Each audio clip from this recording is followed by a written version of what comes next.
बहुत पुरानी बात है। एक नगर में एक सौदागर रहता था। उसकी 3 बेटियां थीं।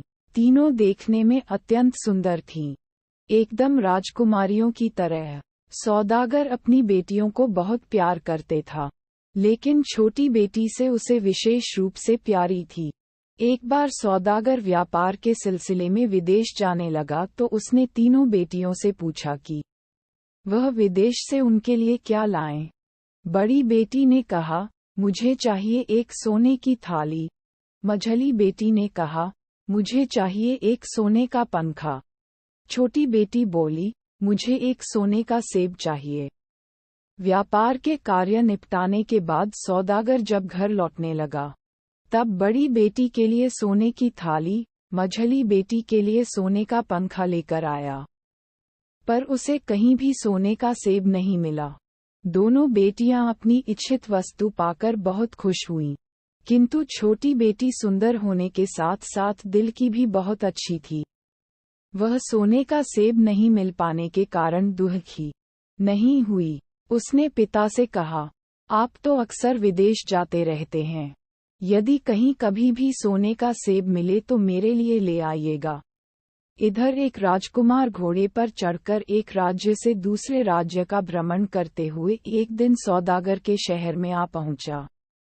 रास्ते में चलते चलते सौदागर के घर के पास जब वह पहुंचा तब उसने उसकी छोटी बेटी को देखा। वह उसे देखकर देखता ही रह गया। उसे लगा कि वही उसकी रानी होने के योग्य है। वह सौदागर के पास पहुंचा और अपना परिचय देकर उससे उसकी छोटी बेटी का हाथ मांगा। राजकुमार की बातें सुनकर सौदागर ने कहा, तुम्हारी बात सुनकर मुझे खुशी हुई, परंतु मैं तुम्हारी बात मानने में असमर्थ हूँ। तुम जिसका हाथ मांग रहे हो वह मेरी सबसे छोटी बेटी है। उससे बड़ी 2 बेटियां और हैं।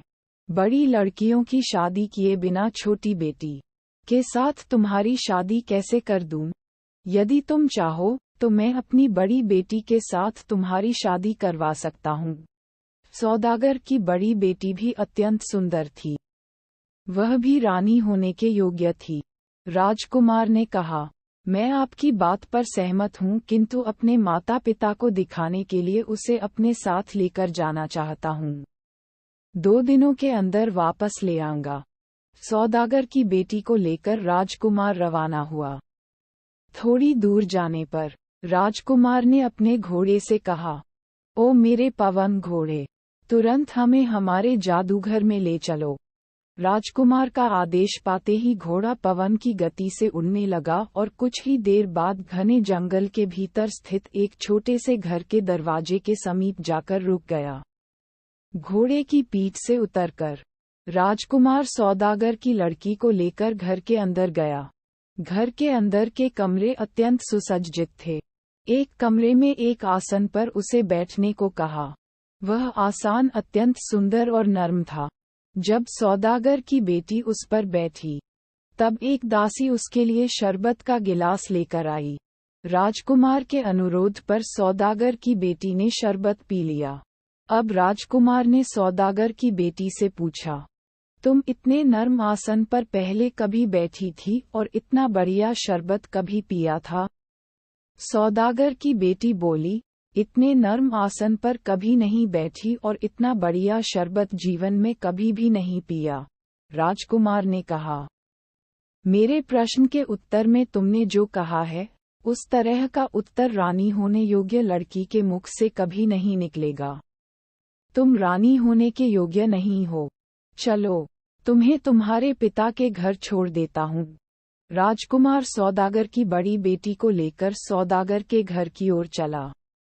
इसके बाद सौदागर की मझली बेटी को लेकर राजकुमार अपने उसी घर में पहुंचा। मझली बेटी को नर्म आसन में बिठाने एवं शरबत पिलाने के बाद राजकुमार ने उससे भी वही सवाल किए। मझली बेटी ने भी कहा कि इतने नर्म आसन में वह कभी नहीं बैठी और इतना बढ़िया शरबत उसने कभी नहीं पिया। उत्तर सुनने के बाद राजकुमार ने कहा, तुम भी रानी होने के योग्य नहीं हो। वह उसे उसके पिता के घर वापस ले गया। अंत में छोटी बेटी की बारी आई। अन्य 2 बहनों की तरह उसे भी नर्म आसन पर बैठाया गया एवं पीने के लिए शरबत दिया गया।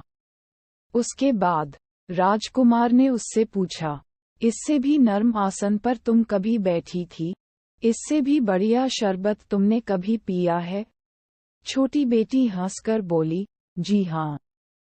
माँ की गोद इससे बहुत अधिक नर्म है और माँ का दूध इस शरबत से भी अधिक सुस्वादु है। सौदागर की छोटी बेटी के उत्तर से अत्यंत प्रसन्न होकर राजकुमार ने कहा, तुम्हारे जैसी लड़की ही मेरी रानी होने के योग्य है।